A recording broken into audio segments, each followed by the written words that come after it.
ক্রমাগত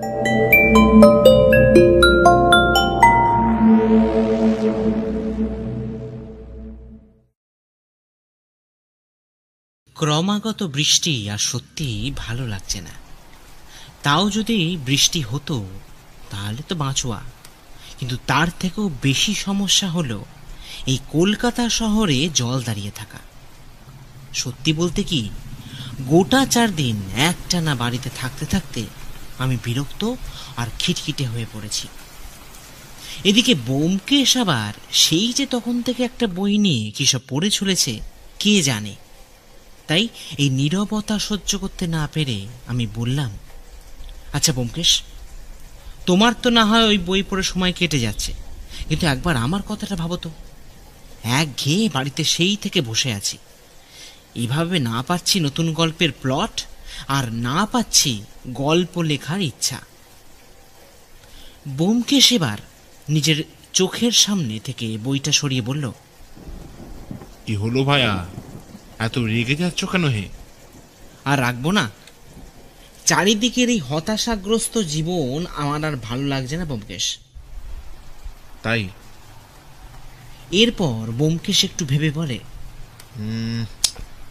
বেশ, চলো। আমি অবাক হয়ে বলি, কোথায়?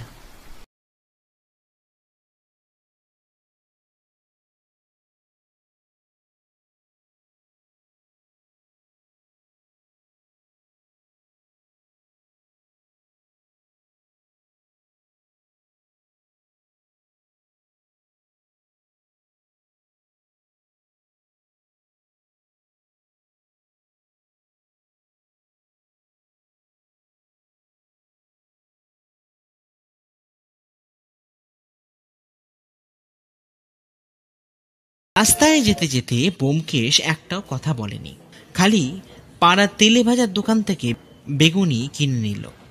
তারপর আমার হাতে বেগুনির প্যাকেটটা ধরিয়ে বলল, একটু দাঁড়াও এখানে অজিত, আমি আসছি। এই বলে সে এগিয়ে গেল। আমি হতবাক দর্শকের মতন দাঁড়িয়ে থাকলাম মঠ লেনের সামনে। প্রায় মিনিট 5 পর সে আসতে আমি জিজ্ঞাসা করলাম, কোথায় ছিলে হে ব্যোমকেশ এভাবে? আরে দাঁড়াও দাঁড়াও অজিত, আগে এটা তো দেখো। এই বলে সে তার পকেট থেকে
সবচেয়ে বেশি অবাক হলাম যখন আমার নামটা না জানা সত্ত্বেও গড় গড় করে বলে দিলেন। আমি এবার অবাক হয়ে কিছু বলতে যাচ্ছিলাম, অমনি তারানাথ আমার দিকে তাকিয়ে বলে উঠলেন, ভাবছেন আপনার নামটা জানলাম কি করে? আমি কাঁপা গলায় বলি, হ্যাঁ হ্যাঁ হ্যাঁ। ওসব মধু সুন্দরী দেবীর আশীর্বাদ বলতে পারেন। আমি তো এও বলতে পারি যে আপনারা এখানে কেন এসেছেন, তবে সেটা ব্যোমকেশ বাবু বললেই ভালো হয়। ব্যোমকেশ এবার সামান্য মুচকি হেসে বলে, আমার এই বন্ধুটি ভারী হতাশায় ভুগছেন তারানাথ। যদি আপনি আপনার জীবন কাহিনী দিয়ে তাকে সতেজ করে তোলেন তাহলে আমি কিন্তু উপকৃত হই। তারানাথ এবার হো হো করে হেসে বলেন,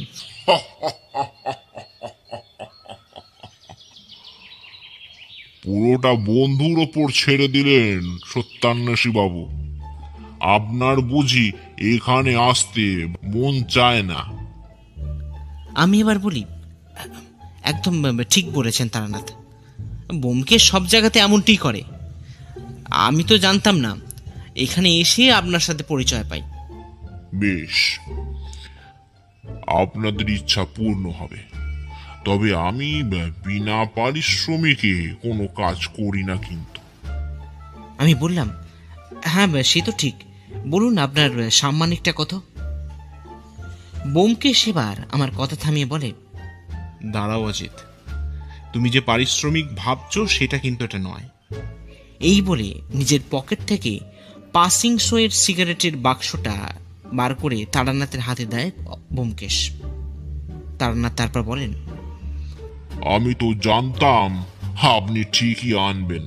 তাহলে তারানাথ, আপনার জীবনের একটা কাহিনী শোনার সৌভাগ্য আজ হচ্ছে বলছেন?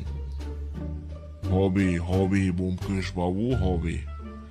আপনি যখন বলছেন আর আপনি যখন সময় করে এই অধমের বাড়িতে এসছেন, তাহলে আমি না শুনিয়ে কোথায় যাই বলুন তো?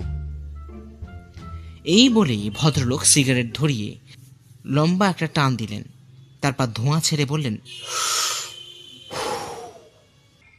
ঘটনাটা ঘটে আজ থেকে বছর দুয়েক আগের এরকমই একটি বৃষ্টির দিনে।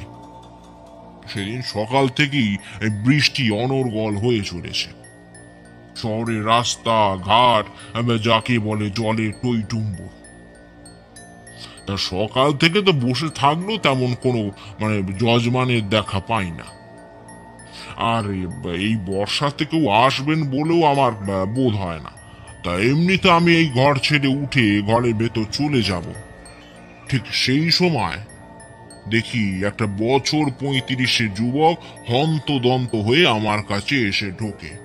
তা আমি তো বুঝতে পারি তার ওপর কোনো খারাপ কিছু ক্রিয়া করা হয়েছে। তা ছেলেটির মুখ দেখে মনে হয় সে ভারী মনের কষ্টে রয়েছে। তা আমি তাকে জিজ্ঞাসা করি, কি ব্যাপার হে? আপনাকে তো ঠিক চিনলাম না। সেই ছেলেটি তারপর হাঁপাতে হাঁপাতে বলে, মানে ঠাকুর, আমার নাম আদিনাথ সোম, হুগলিতে আমার বসবাস। সে বেশ, কিন্তু আমাকে কিসের দরকার হে ছোকরা? মানে আমি খুব বিপদে পড়ে আপনার কাছে এসেছি ঠাকুর। হ্যাঁ, সে তো বুঝতেই পারছি, কিন্তু ঘটনাটা কি সেটা খুলে না বললে তবে কি করে বুঝি বলো তো হে? এরপর আদিনাথ জল পান করে বলতে শুরু করে, আসলে ঠাকুর, মানে হুগলির হরিপালে আমাদের পৈতৃক বাড়ি। আগে অনেক মানুষ থাকলেও এখন শুধু আমি আর আমার বাবা মশাই আর আমার মাই থাকেন। বাকিরা কর্মসূত্রে সবাই বাইরে থাকেন, আর না হয় নিজের নিজের বাড়ি তৈরি করে সেখানে চলে গেছেন। তা সবই ভালোই চলছিল ঠাকুর, কিন্তু তা এই বলে সে চুপ করে যায়। আমি লক্ষ্য করি তার চোখে মুখে একটা আতঙ্কের ছাপ। আমি এবার তার মাথায় মধু সুন্দরী দেবীর নাম করে হাত বুলিয়ে দিই, তাতে তার ভয়টাকে কাটিয়ে ওঠে। তারপর নিজেকে সামলে আবার বলতে শুরু করে, আসলে ঠাকুর, গত এক সপ্তাহ যাবৎ এক বিষম আতঙ্কে আমার দিনটা কাটছে ঠাকুর। তা আমি বলি, কি রকম আতঙ্ক ইন্দ্রনাথ? মানে গত 5 দিন আগে আমি প্রতিদিনের মতোই খাওয়া দাওয়া শেষ রাতে একটু ঘুরতে চাই। তাই এটা বলতে পারেন আমার একটা অভ্যাস মাত্র।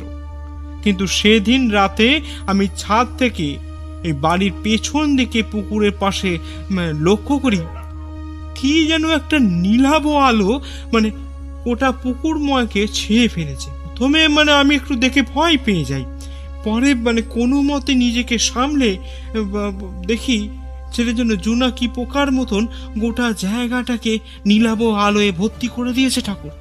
তা আমি প্রথমে ভাবি হয়তো সেটা জোনাকি হবে, কিন্তু না ঠাকুর, জোনাকি নয়। তাহলে সেটা বলতে পারবো না, কিন্তু আমি দেখি নীলাভ আলোটা ছেয়ে ফেলেছে গোটা পুকুরকে। কিন্তু সবচেয়ে আশ্চর্যের বিষয় হলো সেই আলোটা যখনই আমাদের বাড়ির জায়গাকে স্পর্শ করছে তখনই একটা সাদা রঙের বলয় ঢেকে ফেলছে সেই গোটা বাড়িটাকে। এটা দেখার পর আমি তো অজ্ঞান হয়ে পড়ি। সকালে ঘুম ভাঙি মায়ের গলার আওয়াজে। তো এরপর সে থেমে আবারও বলে, কিন্তু এখন বলুন ঠাকুর, আমার কি করা উচিত? ভয়তে বাড়ির কাউকে এই কথা বলতেও পারিনি। কি এখন আপনি ভরসা ঠাকুর। তা আমি প্রথমটা ভাবি যে কি করা যায়।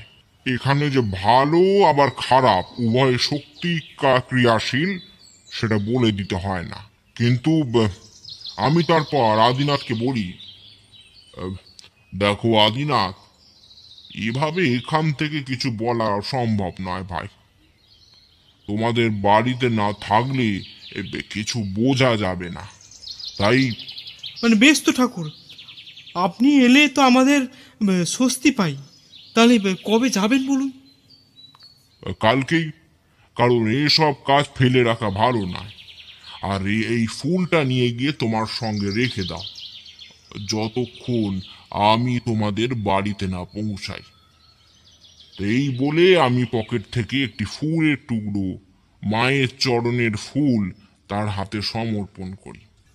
ছেলেটি আনন্দের সঙ্গে চলে গেলেও আমি তো জানি যে তার দেখা সে নীলাভ রশ্মি মোটেই ভালো কিছু জিনিস নয়। তাকে দেয়া কথা অনুযায়ী আমি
আদিনাথ সামান্য মুচকি হেসে বলে, আসলে ইনি হলেন আমার প্রপিতামহ ইন্দ্রনারায়ণ সোম। খুব বড় মাপের একজন তান্ত্রিক ছিলেন। এখন তিনি দেহ রেখেছেন। আদিনাথের মুখে তার বিবরণ শুনে আমার শরীর খারাপ হওয়ার কারণটা এবার বুঝতে পারি। ব্যোমকেশ এবার প্রশ্ন করে, কি বুঝলেন তারানাথ? আসলে এক জায়গায় দুই সিদ্ধ পুরুষ কখনোই একসঙ্গে থাকতে পারে না। বলতে পারেন এটা খানিকটা অস্তিত্বের সংগ্রামের মতন। তা আমি আদিনাথকে সেখান থেকে চলে যেতে বলি, আর আমি ধ্যানমগ্ন হই সেখানেই। এবার দেখলাম তারানাথ যেন একটু অন্যমনস্ক হয়ে গেলেন। আমি বললাম, কি হলো তারানাথ বাবু, আপনি চুপ করে গেলেন যে? তারানাথ সামান্য মুচকি হেসে বললেন, ও কিছু না, এটার ব্যাখ্যা আমি পরে দেব। এরপর নিজের ভাবনাগুলোকে গুছিয়ে নিয়ে তারানাথ আবার বলতে শুরু করলেন। তা রাতে ভর পেট সুস্বাদু খাবার গ্রহণের পর আমি আদিনাথকে বলি, চলো আদিনাথ, একবার পুকুরের দিকটা যাওয়া যাক, যেখানে তুমি নীলাভ আলোটা দেখতে পেয়েছিলে। তাই এটা শোনার পর আদিনাথ তো যেন আকাশ থেকে পড়ে যায়। সে বলে, মানে এ কি বলছেন ঠাকুর মশাই? ওদিকটা এমনি তো আমাদের গ্রামের কেউ যায় না, আবার এত রাত্রিরে শোনা কথা ওই দিকটা নাকি খুব একটা ভালো কিছু নেই ঠাকুর মশাই। তা আমি তাকে বলি, আরে চলোই না, আমি তো আছি, এত ভয় পাওয়ার কিছু নেই। আর তাছাড়া মানে আর কি ঠাকুর মশাই? না, চলো। তাই এই বলে আমরা সেই দিকে রওনা দিই। আদিনাথ যতই সেই দিকে এগোতে থাকে ততই আমার ডান হাতটা শক্ত করে জড়িয়ে ধরতে থাকে। অমাবস্যা রাতের নিশুতি আর ঝিঝি পোকার ডাক ছাড়া কোথাও কিচ্ছু নেই। পাশের যে কে আছে সেটা দেখা পর্যন্ত ভারী দুষ্কর হয়ে পড়েছে। তা পুকুরে পাশ দিয়ে যাওয়া কাঁচা মাটির রাস্তা দিয়ে আমরা যখন সেই দিকে পৌঁছাই, দেখি চারিদিকে আম আর কাঁঠালের গাছ। চারিদিকটা এতটাই অন্ধকার যে ভালো করে কিছু আর দেখাই যাচ্ছে না। যতটুকু ওই হ্যারিকেনের আলো পৌঁছায় ঠিক ততটুকুই। কিন্তু কি হঠাৎ কোথা থেকে একটা ঠান্ডা হাওয়া এসে নিভিয়ে দিয়ে যায় আমাদের হ্যারিকেনের আলো। এখন অন্ধকারে আমরা দুজন পরস্পর দাঁড়িয়ে আছি। তা আমি অবস্থা বেগতিক দেখে সঙ্গে সঙ্গে মন্ত্র বলে আমাদের চারপাশে বন্ধন দিয়ে দিই। এদিকে আদিনাথ আমার হাতটা জড়িয়ে ধরে থাকতে থাকে। তারপর বলে, দেখলেন ঠাকুর মশাই, আপনাকে কতবার বারণ করলাম কিন্তু আপনি শুনলেন না। আর আমি তার হাতটা ছাড়িয়ে বলি, এখানে এই গণ্ডির মধ্যে দাঁড়াও আদিনাথ, যতক্ষণ আমি এসে তোমাকে উঠতে না বলি তুমি এই গণ্ডি ছেড়ে কিন্তু বেরোবে না। এই বলে আমি পুকুরের জলে গিয়ে নেমে পড়ি, আর সেখানে দাঁড়িয়েই মন্ত্র জপ শুরু করে দিই। আমি জানি যে ব্যাপারটা যেটা হতে চলেছে সেটার জন্য আদিনাথ একেবারেই প্রস্তুত নয়। আমি দেখলাম আদিনাথ আমার মুখের দিকে চেয়ে চুপ করে দাঁড়িয়ে আছে, আর আমার জপের তাপে লক্ষ্য করলাম পুকুরের জল আস্তে আস্তে গরম হয়ে উঠেছে। কিন্তু কোনো উপায় নেই, এখান থেকে যদি আমি উঠে পড়ি তার দুজনের মৃত্যু অবধারিত। কিন্তু এখানে সমস্যা হলো আদিনাথ, তার ভয়ে শুকিয়ে যাওয়া মুখটা দেখে পরে কষ্ট হতে থাকে। তাই অবশেষে মধুসুন্দরী দেবীকে স্মরণ করে নিজের চোখ বুজে ফেলি। ঠিক কতক্ষণ হবে মনে নেই, চোখ যখন খুলি ঠিক কতক্ষণ হবে মনে নেই। হঠাৎ আদিনাথের ডাকে আমার স্তম্ভিত ফিরে পায়। তা প্রথমটা তো কিছুই বুঝতে পারি না, তারপর দেখি গোটা জলের ওপর একটা সাদা চাদর ছড়িয়ে পড়েছে। কিন্তু মুশকিলটা হলো অন্য জায়গায়। কোন জায়গায় তারানাথ? প্রশ্ন করল ব্যোমকেশ। হ্যাঁ, আমি দেখি আদিনাথের পেছনে একটা গাঢ় নীলাভ আলোর চাদর ঢেকে ফেলেছে। আমি জানি যে পুকুরে জলের সাদার আলোর উৎস হলো আমার মন্ত্র শক্তি, কিন্তু ওই নীলাভ আলো যে কোনো শুভ শক্তি নয় সেটার বুঝতে বাকি থাকলো না। কিন্তু সমস্যা হলো আমার শক্তি যথেষ্ট শক্তিশালী হলেও ওই অশুভ শক্তির কাছে সে বেশিক্ষণ টিকতে পারবে কি। তাই এইসব মনে মনে ভাবছি, এমন সময় লক্ষ্য করি আদিনাথের পেছনে সারি সারি গরুর দল দাঁড়িয়ে আছে। কিন্তু এরা এলো কোথা থেকে, আর সে নীলাভ আলোই বা গেল কোথায়? এখন সবচেয়ে বেশি প্রয়োজনীয় হলো আদিনাথকে বাঁচানো। সে যতই সেই গণ্ডির মধ্যে থাকুক না কেন, সেই মন্তপ্রুত গণ্ডি থেকে কিন্তু তাকে বেশিক্ষণ রক্ষা করা যাবে না। তাই আমি চেঁচিয়ে আদিনাথকে জলে ঝাঁপ দিতে বলি, কিন্তু আদিনাথকে দেখি কেমন যেন পাথরের মতন হয়ে গেছে। এদিকে সেই গরুর দল রাগে ফসফসিয়ে এগিয়ে আসতে থাকে আদিনাথের দিকে। অবশেষে আমার চিৎকারের ডাকে সারা স্তম্ভিত খুঁজে পায় আদিনাথ। তারপর সে জলে ঝাঁপ দেয়, কোনো মতে সাঁতরে সে আমার কাছে চলে আসে।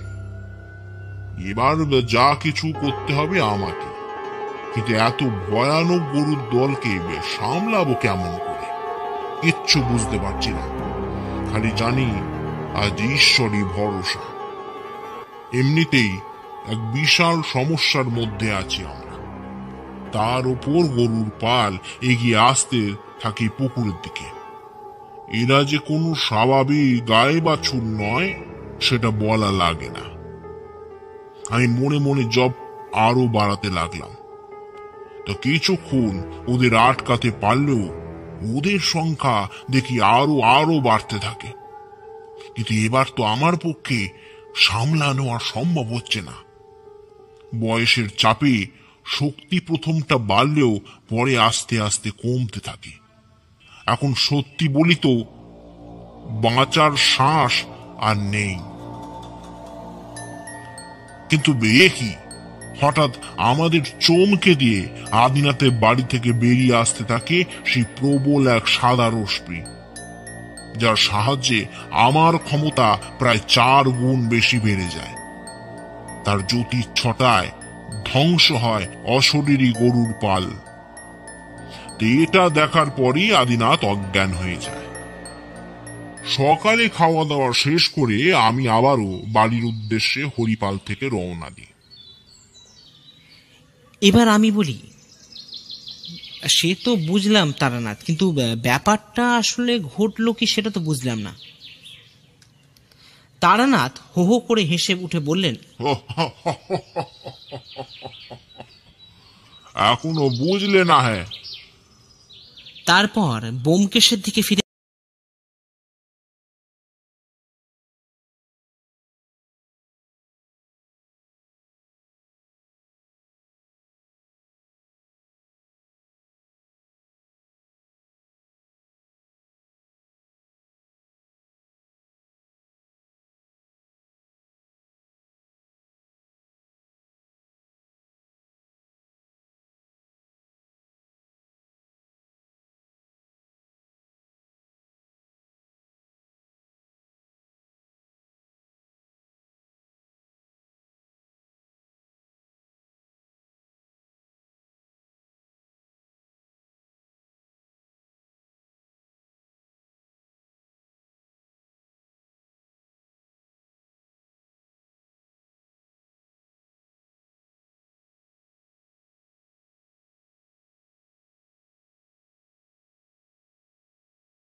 হয় না সেই গরুর পালকে আটকাবার জন্য। আর ওই জন্যই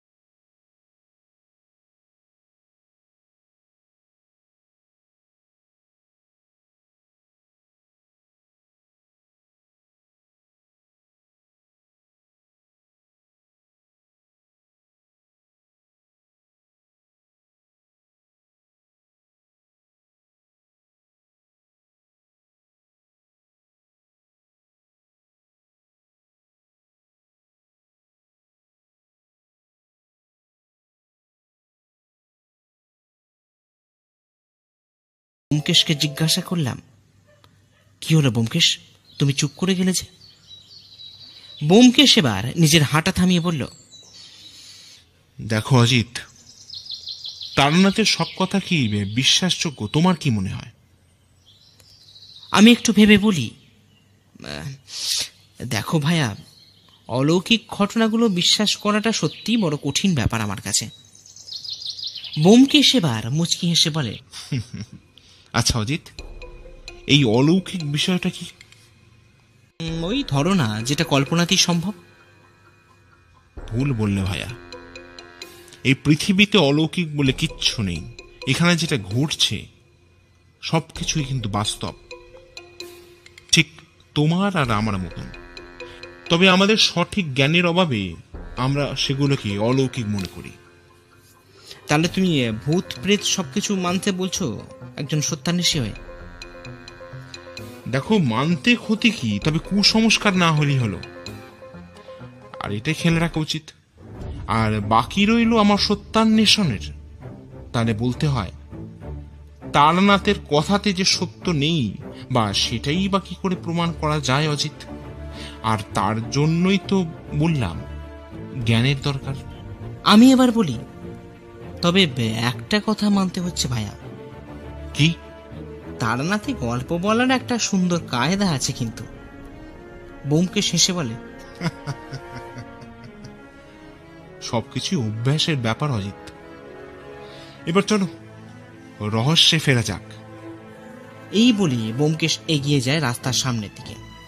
আমি মনে মনে ভাবতে থাকি, যে সত্যান্বেষী বন্ধুটিকে আমি ভালোবাসতাম, সম্মান করতাম তার সত্যান্বেষণের জন্য, আজ কিন্তু তার মানুষের প্রতি সম্মান দেখে আরও ব্যোমকেশের প্রতি শ্রদ্ধা বেড়ে গেল।